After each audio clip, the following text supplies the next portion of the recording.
Graça e paz, irmãos. Gostaria de meditar aqui com os irmãos na palavra do Senhor. João 16 e versículo 33. Tendo-vos dito isto, para que em mim tenhais paz, no mundo tereis aflição. Mas tende bom ânimo, eu venci o mundo. Então, meus amados, a gente vai trazer um estudo aqui. Eu juntamente com o pastor João. Amém, meus amados irmãos. Graça e paz do Senhor Jesus. Hoje é segunda-feira, hoje é dia 15 de março do ano 2021. O objetivo desse vídeo é trazer um esclarecimento, porque tem muitos irmãos que estão dizendo que a igreja está passando pelo princípio de dores. Mas será que isso realmente tem base bíblica? Será que realmente é isso que a Bíblia está ensinando? Porque quando nós vemos em Mateus 24, quando Jesus disse tudo isto é princípio de dores, ele não está falando com a igreja, ele está falando com Israel. Ou seja, o princípio de dores são as dores de parto de Israel. Por quê? Porque está começando a grande tribulação e Jesus ele só volta para Israel no final da tribulação. Ou seja, são as dores de parto para o nascimento do Messias. Então, o que a igreja está passando hoje é exatamente esse versículo que a minha esposa acabou de ler. Tenho-vos dito isto, para que em mim tenhas paz. No mundo tereis aflições, mas tende bom ânimo, eu venci o mundo. Então o que a igreja está passando hoje, a igreja que vai ser arrebatada, ela está passando aflições. Aflições não tem nada a ver com dores de parto. Por uma prova, né, amor? A igreja está passando por uma prova. A igreja está passando por uma prova. O Senhor está permitindo essa prova aí para poder fazer uma limpeza na igreja, porque tem muita gente aí que está brincando de cristão. Tem muitos cristãos aí que estão falando que é cristão, mas está brincando de cristão. É aquele chamado crente que fica com um pé na igreja e outro no mundo aí. Tem muito crente aí bebendo, fazendo coisa errada aí. Então Deus ele está permitindo tudo isso aí para poder manifestar os sinceros. Para poder ele está purificando uma igreja para ser arrebatada. É uma purificação. Agora, dores de parto não é. Por quê? Porque o texto que fala de dores de parto, ele está falando com Israel. E é pós-arrebatamento, né? É pós-arrebatamento, exatamente. Por quê? Porque nós temos que entender, existe uma regra de hermenêutica, que nós temos que entender o seguinte, para quem está falando.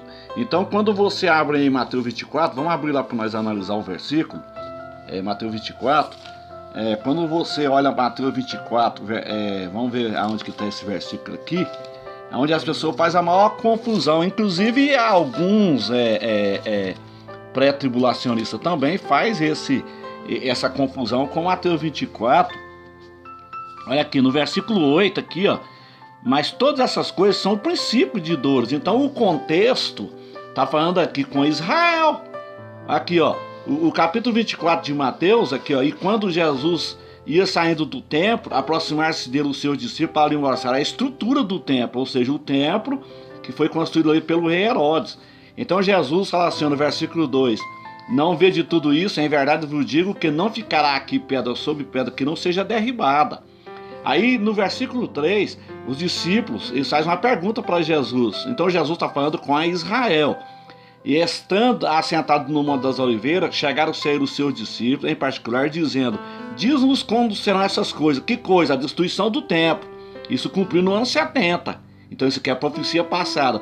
E que sinal haverá da tua vinda? Vinda é parousia.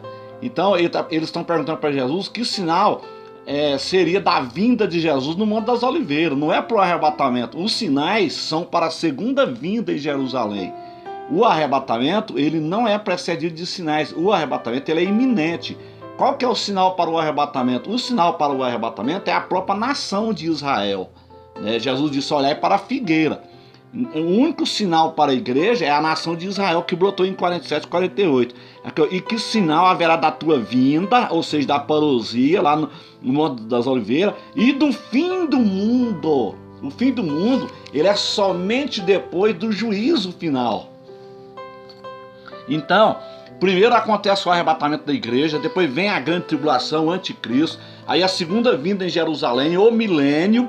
Depois do milênio vem o juízo final. Então o fim do mundo é depois do juízo final. Então Jesus, ele vai responder a pergunta que foi feita no versículo 3 a partir do versículo 4. Então Jesus, ele responde a pergunta.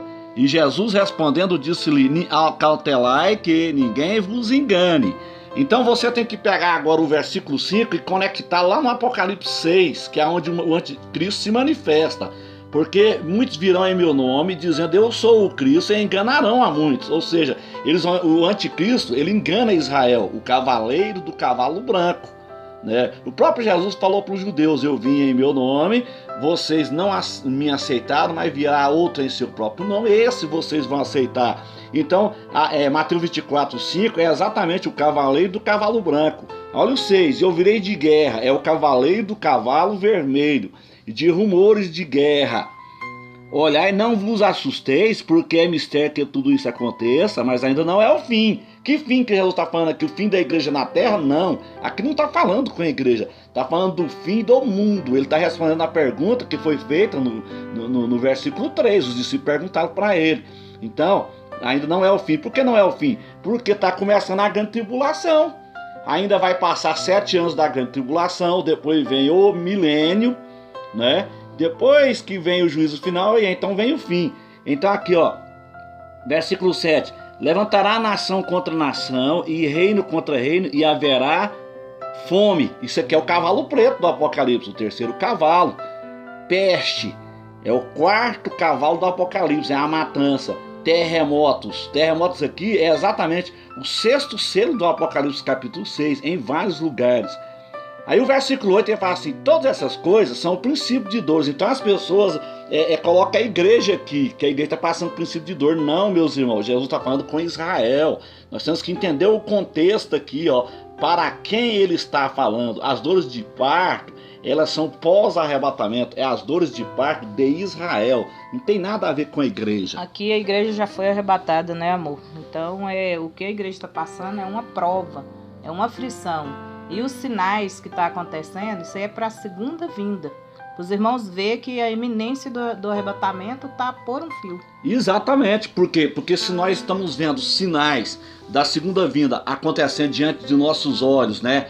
A plataforma do anticristo sendo montada diante dos nossos olhos, isso aí nos indica a iminência do arrebatamento da igreja. Porque esse texto de Mateus 24 que nós lemos aqui, isso aqui é pós-arrebatamento.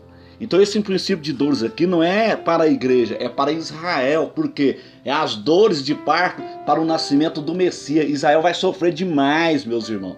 Israel rejeitou Jesus e ainda eles vão sofrer muito até eles reconhecerem Jesus no Monte das Oliveiras. Eles vão sofrer demais, é só os irmãos lerem lá Zacarias 12:10 que vocês vão ver lá o tanto que Israel vai sofrer, porque aqui, quando Jesus disse todas essas coisas são princípio de dores, ele está falando para o judeu: olha, o início da grande tribulação é o princípio de dor de Israel.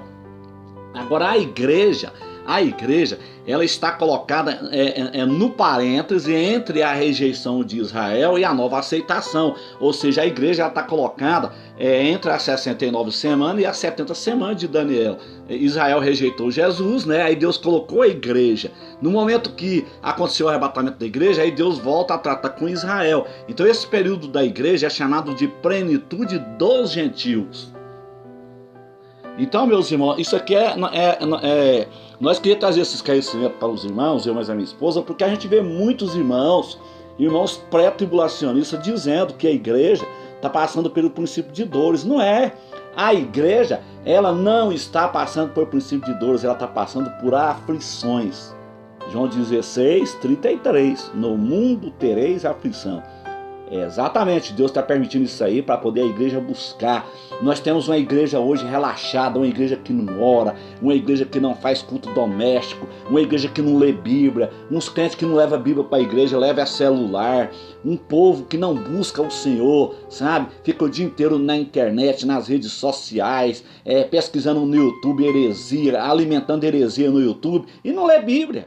Então a igreja precisa de se voltar para Deus, a igreja tem que buscar a Deus, buscar no jejum, na oração, na meditação da palavra, porque Jesus está voltando, isso aí é fato. Não existe melhora. Não existe melhora por quê? Porque as escrituras têm que se cumprir, meus irmãos. Amém? Deus abençoe a todos, em nome de Jesus. Deus abençoe os irmãos.